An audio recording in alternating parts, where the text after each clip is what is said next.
নমস্কার বন্ধুরা, শুভ সকাল। এই পুজোটি হচ্ছে কোচে ভাতৃসংঘ ক্লাবের। এটা কোনো পুজো দেখাবো না, মণ্ডপ দেখাবো না, পুরো পুজোটাই তোমাদের সাথে শেয়ার করবো। সপ্তম অষ্টমী নবমী 4 দিনের পুজোটাই। এটি হচ্ছে সপ্তমী দিন সকালে যে নবপত্রিকা পুজোটা হয়, সেখান থেকে আমি ভিডিওটা শুরু করলাম। নবপত্রিকা পুজো হচ্ছে এখন, তোমরা দেখো। সে নবপত্রিকা, যাকে কলা বাবা বলা হয়,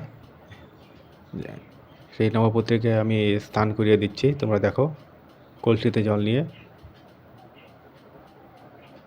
পুরোহিতরা পুজো অর্চনা করছে, আর আমি এদিকে নবপত্রিকাকে স্নান করাচ্ছি। দেখো তোমরা।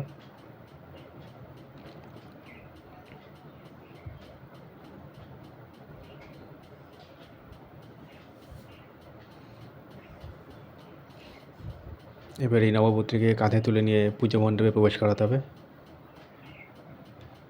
তারপর আমাদের নবপত্রিকাকে কাপড় পরিয়ে দেওয়া হচ্ছে, যে কাজে আমাকে সাহায্য করেছিল গুড্ডুদা, নবপত্রিকাকে কাপড় শাড়ি পরানোতে। সাথে আরও অনেকেই ছিল, সবার নামটা বলতে পারলাম না। এটি হচ্ছে অষ্টমী দিন সকালবেলা, যে সময় অষ্টমী অঞ্জলি হচ্ছিল। তারপরে নবমী দিন আমি থাকতে পারিনি, তাই নবমীর দিনের পুজো মণ্ডপে কিছু তোমাকে দেখাতে পারলাম না। এটি একবারে সোজা দশমীর দিন যে পুজো হচ্ছিল সকালবেলা, সেখানকার সেটার ছবি।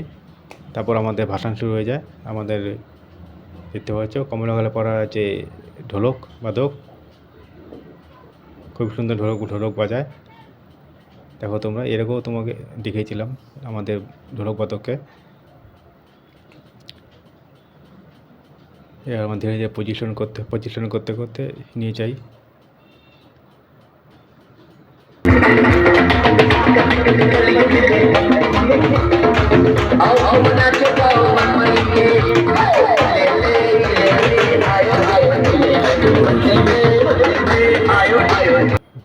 সময়টা আসে যেটি বিদায় জানাতে তো কেউই চায় না, কিন্তু বিদায় জানাতেই হয়।